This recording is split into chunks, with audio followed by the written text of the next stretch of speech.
I'll be the loud one. My name's Caley Hannon, I'm 37. I've not actually done this whole public speaking thing yet. I have on Facebook, Instagram, YouTube, everything else that I can get my hands on social media wise, but actually to the people who are actually willing to listen and believe this is the first time, so bear with me. I was never against taking the vaccine, but I was never fully aware of everything that it involved.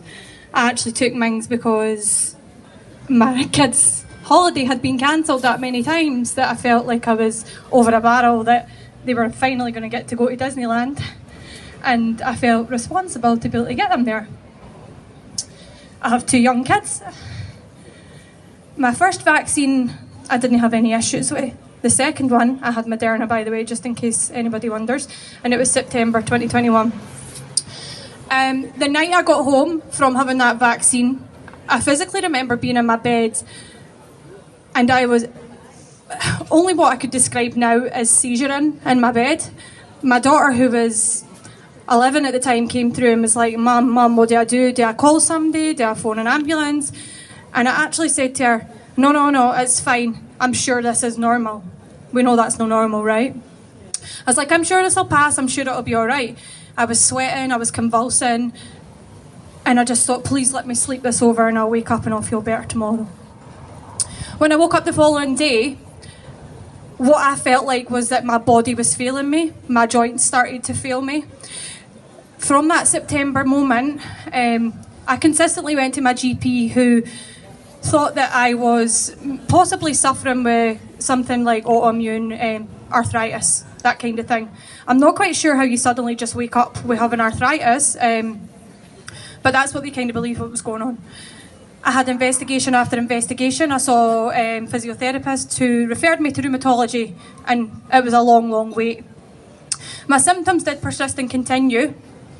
My kids' holiday did then get cancelled for the last time, so we didn't quite make it to Disney World, and I had took that vaccination for nothing, and it's ruined my life.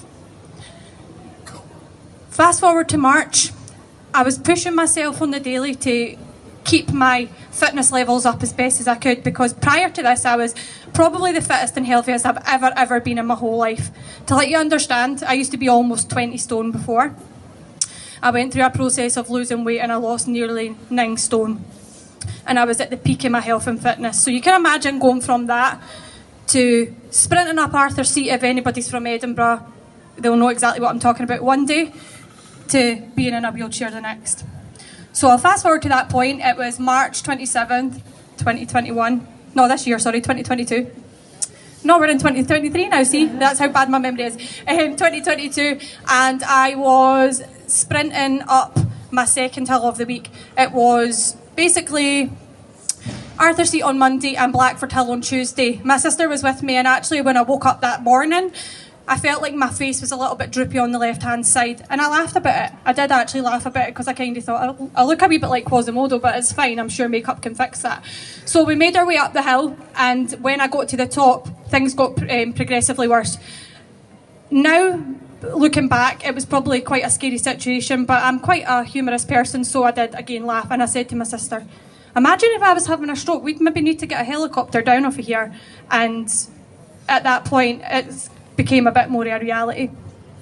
So we set off back down the hill, and I could start to feel my left side was kind of starting to feel a bit more weaker and not as mobile, so I made it home as fast as I could.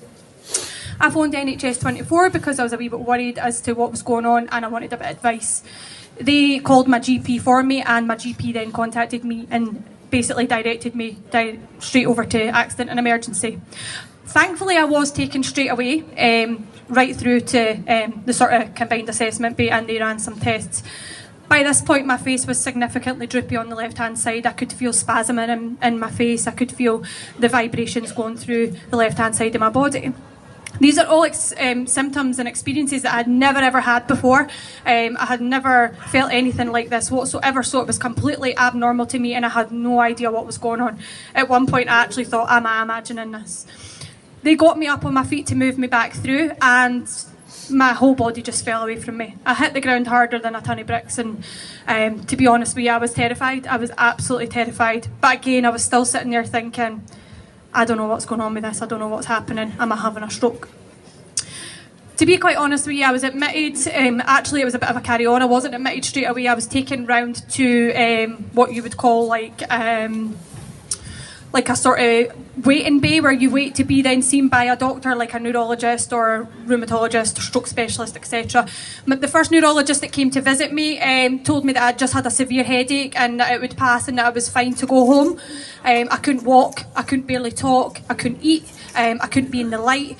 My eyes were blurry, I could barely see, my vision was going. Various aches and pains, and thankfully the nurse who was there, I can only remember her as her name, Robin, had said, this is not normal for somebody your age. This is not normal for somebody of your health and fitness. And she fought my case for me to see another neurologist, and thankfully somebody else did come. When they came, she had told me that she believed I had a condition called FND, Functional Neurological Disorder.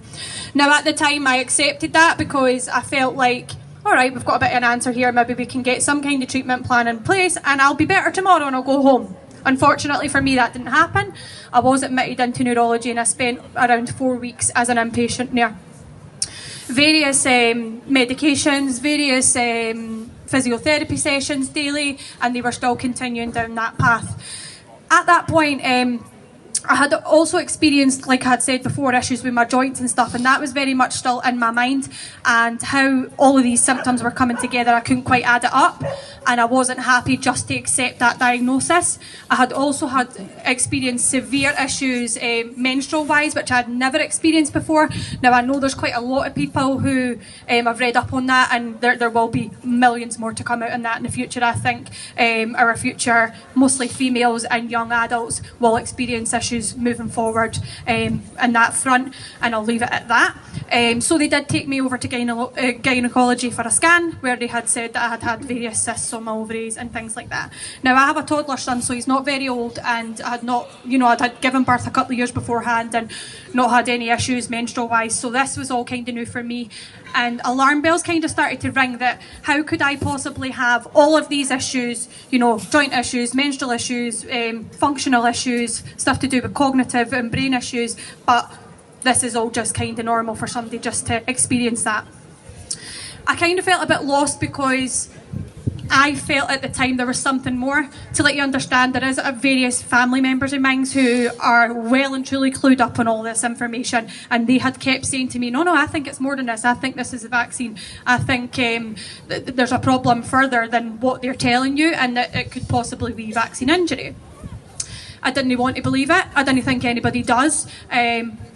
But I took it on board and I started to do research on my own, and I started to look into things and, connect with other people who had the same symptoms and the same issues, and other people's families who had reached out to me, because I do have quite a no bad size of following on social media. So people had been seeing what I was going through, because I was sharing that story just to try and get a bit of outlook and awareness to see if there was anybody out there experiencing the same. And then, the cracks started to show quite visibly. To be quite honest with you, I say it's destroyed my life in the sense of I was a very active mum. I did activities with my kids every single day. I home cooked meals every single day, not just for me but for other people, and exercised every single day. And for my 3-year-old to come through and ask me if I needed help to go to the toilet or if I needed help to get out of my bed was soul destroying. And that continues on now. And to be honest with you, I feel like we've been left. I've been in hospital, out of hospital, in hospital, out of hospital. I've seen various different specialists. I finally got my appointment with rheumatology, and on paper, in writing, my rheumatology consultant confirmed that she believed I also had reactive arthritis because of my COVID vaccination, on paper.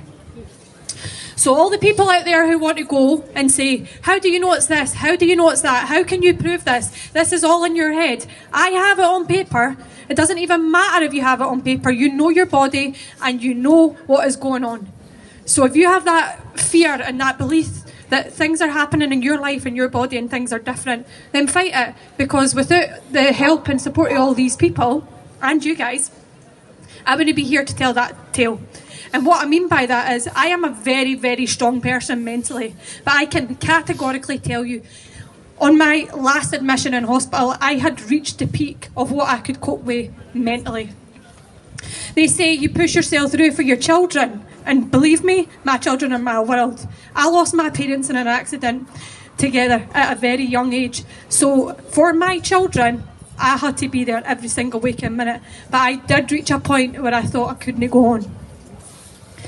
Thankfully, with the support of my friends and family, I pushed myself further. And I got through it, but I'm still fighting every day.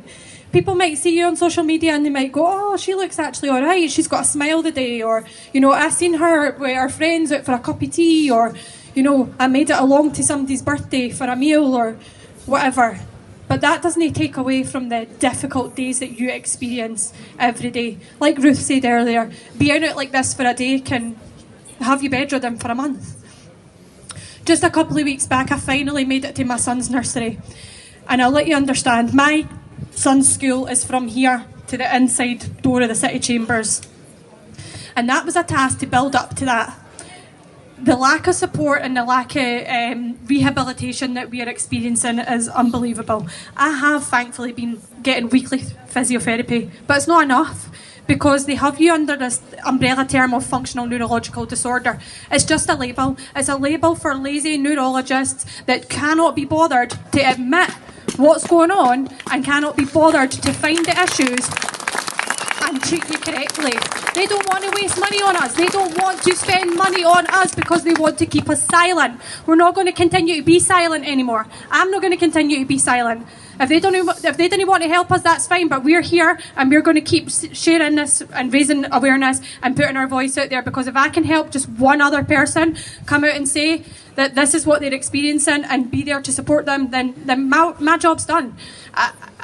Like I say, I made it to my son's nursery and that was a win for me.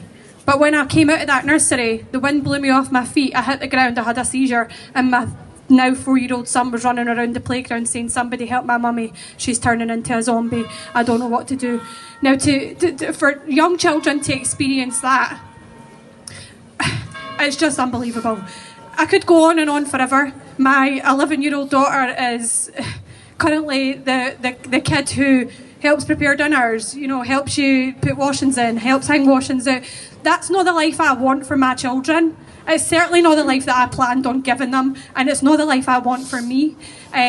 So, like I say, I'm going to keep sharing this and keep shouting about it, and I'm sure the rest of the group are as well. So thank you very much for listening to my story.